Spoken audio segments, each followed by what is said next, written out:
Welcome to Dr. Delores Jones-Brown, visiting professor in the Sociology and Criminology Department at Howard University, from which she is an undergraduate alumna.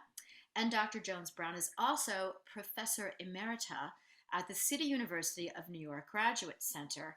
First of all, you're way too young to be a Professor Emerita. That is amazing. Thank you. How did you get so far, so young and so fast? Well, one of the things I did was from undergraduate school, I went straight into a dual degree program at Rutgers, my master's and my law degree. So I started both those programs in 1982, as soon as I graduated from undergrad at Howard, and then sort of went straight into the PhD program once those two degrees were finished. And I took a kind of hiatus and went to practice law in the Monmouth County Prosecutor's Office. Then I came back in 1987 to sort of do the coursework in criminal justice. And then in 93, I'm pretty sure it's 93, I started my faculty position at John Day College of Criminal Justice, which is where, I had the bulk of my career and got to leave in my 50s. That's great for you. And you don't even look like you're in your 50s yet. So, well, thank you. That's all that really matters. That's right. That's right. To escape unscathed, right? Exactly. So, through all of the many things in which you are involved, I see equity in policing as one of the most prominent aspects to your career. So, as you said, you have a law degree and a PhD in criminal justice, and you were a prosecutor. Why policing? So, my dissertation was called Race and Legal Socialization. And so I asked high school age young men about their experiences with the criminal justice system. And over again, their responses centered around policing. Not so much courts, not so much corrections, but a lot of police contact was reported by particularly the young men of color, the Black young men. Policing was an integral part of their life. And so once that emerged as a prominent part of the dissertation research, I sort of just stuck with that. That makes sense. And we're still seeing it now, unfortunately. And unfortunately, it has not lost its relevance. Exactly. So you're the founding director of the John Jay College Center on Race, Crime, and Justice. What are some of the programs developed at this center? Well, again, the focus of the center ended up being policing. And our sort of major claim to fame is the Stop and Frisk campaign. As you probably know, in 2000, the NYPD began to use stop and frisk aggressively. And so by mid-2000, say 2008, it had become an issue. The residents of communities of color were either applauding the program or complaining about the program. And unfortunately, the city took on the praise, but they were not willing to make adjustments for the innocent people who said that they were being subjected to aggressive stop and frisk, particularly young men of color. And I joined with the legal advocates in New York City and the activist organizations, the community-based organizations in New York City. We were funded by what was then Atlantic Philanthropies to be able to gather data, to analyze that data and show where the department was going wrong with its stop and frisk program. And it ultimately led to the 2013 decision, federal court decision, Floyd versus the city of New York, where Judge Sheindlin was willing to say that the city, through its police department, had engaged in unconstitutional policing that needed to be changed. And we saw a precipitous drop in recorded or reported stop and frisk. And so it's one of those things we saw as a victory for the people of New York City, particularly the communities of color. And it really took a long time too. And it was a long time in the making. Yeah. It shows that if you stick with it, the profession, whether it's policing as a profession or the academic study of policing, it makes a difference in the lives of real people. And in this case, it made a positive difference in the lives of real people. It's true. So I don't want to go too negative because this is, talking about alumni, but I want to talk a little bit about January 6th. I read in an article in the LA Times a quote from you saying that violence in the nation's capital demonstrated, or the what we saw, what happened on that day, demonstrated that law enforcement can exercise restraint. Uh, what's happening in our country? And as you just spoke about, we've had some strides. We've made some good impact. And then it sort of feels like the last few years, a lot of that fell. And what happened on January 6th, obviously, it's the most disturbing thing that I know from my lifetime. What do we do? How do we make it clear that there are two standards of police enforcement going on in this country? How do we make that clear to everybody? You know, doing this for as long as I've done it, I've come to have to accept that there are some people who you will not be able to persuade to think differently than they ever did. What I find most saddening about this moment in time around policing, because some of my best students at John Jay College of Criminal Justice were sworn police officers. They were very decent human beings and they were very good police.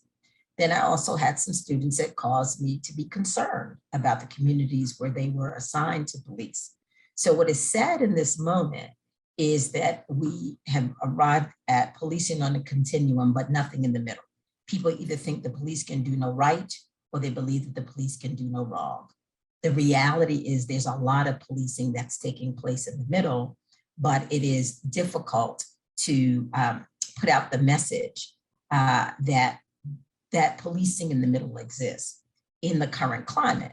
One of the major impediments to us being able to have a balanced approach to policing or a balanced way of thinking about policing are police unions.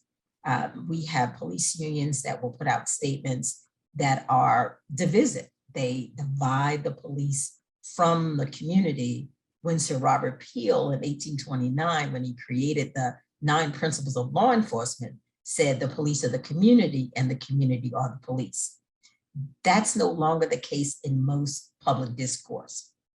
And unfortunately, there are police officers that come to the job with backgrounds that are racist backgrounds. And there are, I think, police on both sides of the aisles, those who we'd like to have dinner with and those who we would not like to have dinner with, who've bought into the notion that Black people in particular and people of color are the crime problem in the United States. When we look at official statistics, we know that there are plenty of white people who are being arrested and being incarcerated, but the discussion of disproportionality, that Blacks make such a small portion of the general population and such a large population in terms of arrest statistics and incarceration statistics. People falsely believe that that means they commit the most crime. When police officers are asked to police in highly marginalized communities where crime rates are higher than other locations, and rightfully so.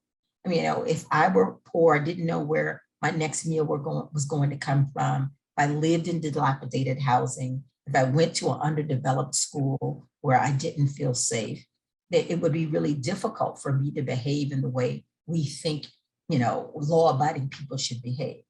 The reality is that most of those folks are still behaving in a law-abiding manner, but they're being treated by the police as if they're criminal because they are poor and they live in a marginalized community. And how we convince people who live outside those settings to understand that those are human beings who are entitled to the same constitutional rights as other human beings who live in much better settings has become a challenge. What made you decide to go back to Howard at this point? It was really a decision made on multiple levels. The one is a personal one. My husband covers the Baltimore Ravens. Our house is in Southern Virginia. He has to be in the Baltimore area 8 months out of the year, pretty much full time. And I said, well, this would be an opportunity for us not to become totally disconnected. Commuter marriage is one thing, but to be totally disconnected for 8 months out of the year wasn't appealing to either of us. even before we had Kamala Harris as Vice President of the United States, Howard's reputation for being the Mecca, the place where people gather, it always has that reputation to draw you back. And quite frankly, the Sociology and Criminal Justice Department there is actually Sociology and Criminology Department there, was focusing a lot on sociology and not so much on criminology. And I thought I had something to contribute there. Bernetta Young, who had been on that faculty for probably 30 years, was retiring. So I thought I could step in and fill part of that void. And I was invited by the doctoral students. Akeem Dawson, who is a now PhD, is Dr. Akeem Dawson, was a doctoral student at the time, and she had seen me on the PhD summit at the Academy of Criminal Justice Sciences. And she said, we just need you to come and, and teach us.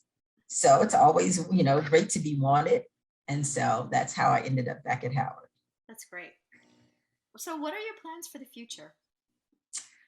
That is a really good question. I recently told Dr. Lorenzo Boyd, who is at the University of New Haven, where I also visited for a year, that I'm still trying to decide what I'm going to be when I grow up, since, I was able to retire early. I have a few ideas, focusing again on policing. There was a website that had been funded by the Atlantic Philanthropies when I was with the Center on Race, Crime, and Justice. And the website was called Police and Community. So one of the things I'm thinking about is getting that website up and running again. It's a place where we gathered all of the existing research that we could find as it would come out.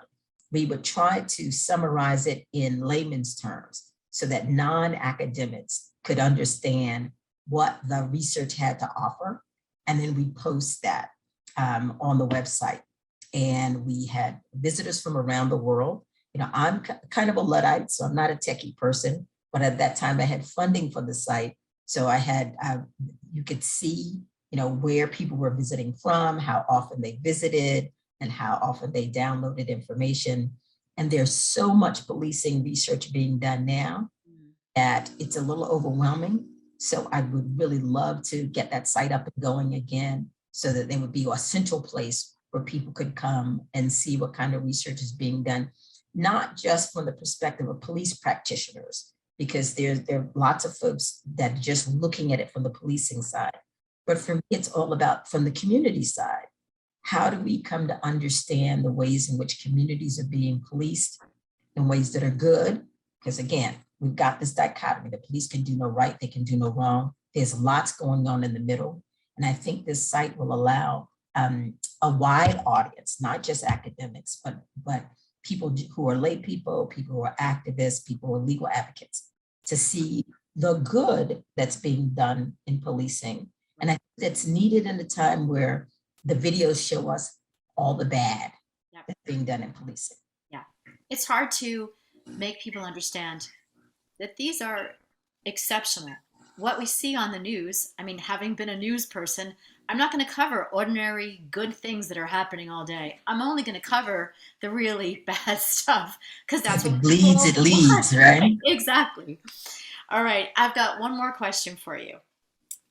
What do you miss the most about Newark and Rutgers in Newark?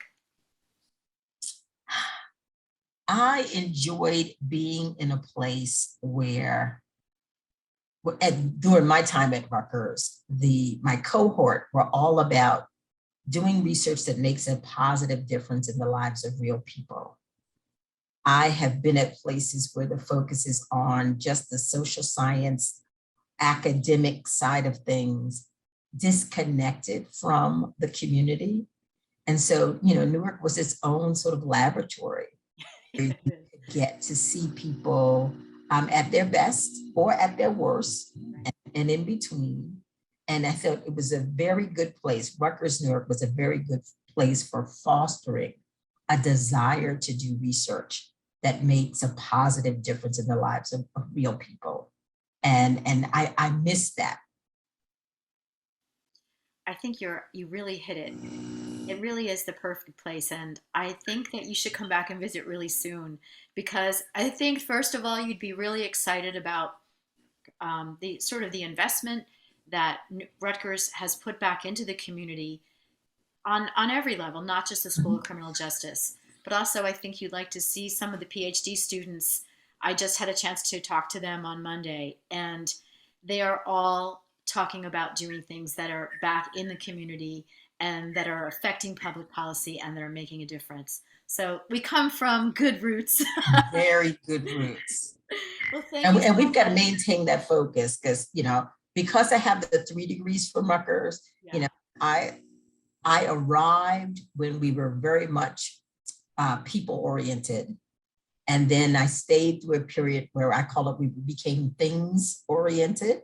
Yes. And I've been appreciative of the fact that we're shifting back Yeah. to the people focus.